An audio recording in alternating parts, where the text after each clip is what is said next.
मेरा चित्र बनाते हो, प्रणाम करते हो, उसके बाद ही उसका निरादर कब कर देते हो, कचरे में फेंक कर विचार भी नहीं आता है। इसी तरह से मेरी ही प्रतिमा बनाकर पूजा करते हो, जोर जोर से भजन गाते हो, फिर उसी प्रतिमा को प्रवाहित कर देते हो नदियों में। क्या यही तुम्हारी पूजा है या यह रूप है तुम्हारा मेरा सम्मान करने का? सत्य यही है कि यह रूप है तुम्हारे द्वारा मेरी अवज्ञा का हर पल बदलता हुआ। तुम्हारा यह रूप जब तुम्हें मेरे द्वारा भी वैसा ही मिलता है, तब क्या वह स्वीकार कर पाओगे? लाटूर में आने वाला वह भूकंप का प्रलयकारी हाथ क्या आखिरी था? वह भी मात्र संकेत था तुम्हारे लिए। मेरे क्रोध का उस दिवस भी तो मेरी ही पूजा करते हुए स्वयं को भक्त दिखाना चाहा था, मगर उस दिन की हुई तुम्हारी गणेश पूजा स्वयं तुम्हारे लिए मेरा एक ऐसा न्याय लेकर आ गई जिसने असंख्यों छद्म और पाखंड से भरे रूपों का न्याय कर ही दिया।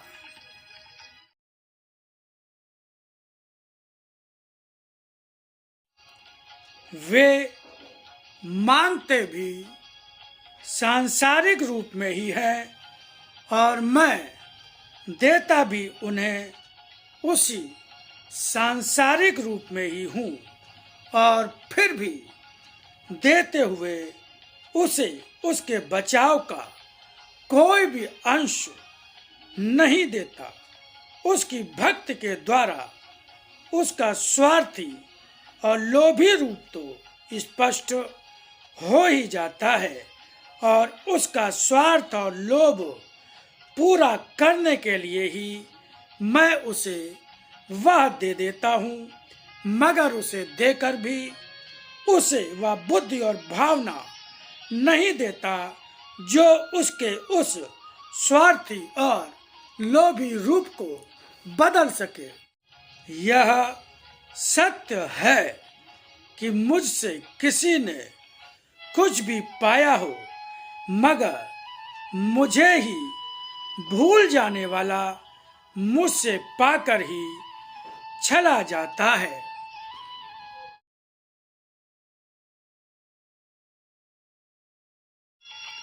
सत्य को जीवन की अमूल्य निधि जैसा ही जानकर रखो।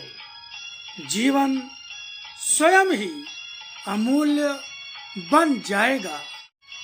सत्य और धर्म भी जीवन में सांसारिक रूप में जीते हुए सांसारिक जीवन को ही और भी अधिक सफल, सार्थक, संपन्नता और ऐश्वर्य से संपन्न बनाने के लिए ही आवश्यक समझते हो।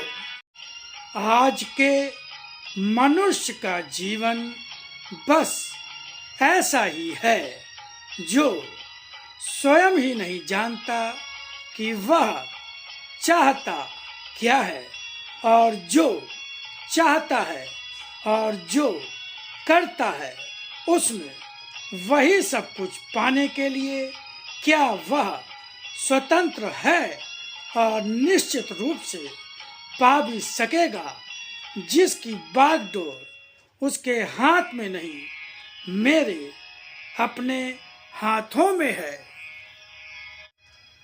करो कुछ भी, मगर पाओगे वही जो मेरा विधान कहता है।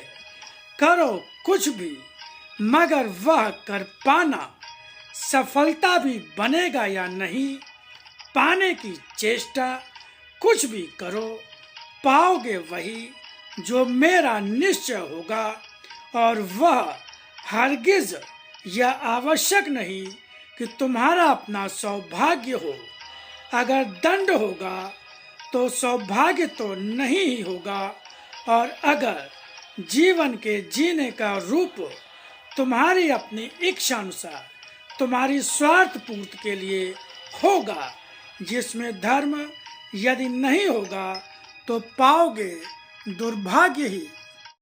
मनुष्य फिर भी कितना दुर्बल होता जा रहा है, नहीं सोचता, भाग रहा है सौभाग्य पाने और जा रहा है उस ओर जहां दुर्भाग्य उसे पुकार रहा है।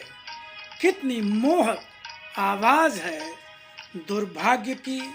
जिस तरह आवाज मारीच की सुनते हो, तुम्हें भी तुम्हारे विश्वास, तुम्हारी वृत्तियां उस मारीच की भांति पुकारती रहती हैं और भागते रहते हो। फिर मृत्यु ही नहीं, दुर्भाग्य जो मरने भी नहीं देगा मगर सुख से जीने भी नहीं देगा, वही तो पाना है।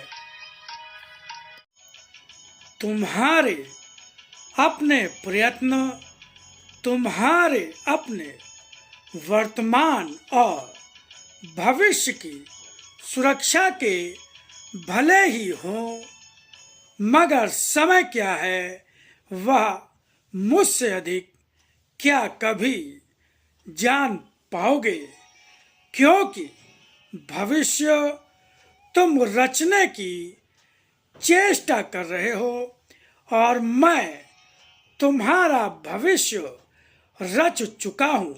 इसलिए तुम्हारा अपना भविष्य क्या है अथवा आज का अभी का वर्तमान क्या है और उसे किस रूप में क्या उसमें पाने जा रहे हो, या मेरे द्वारा तो लिखा ही जा चुका है।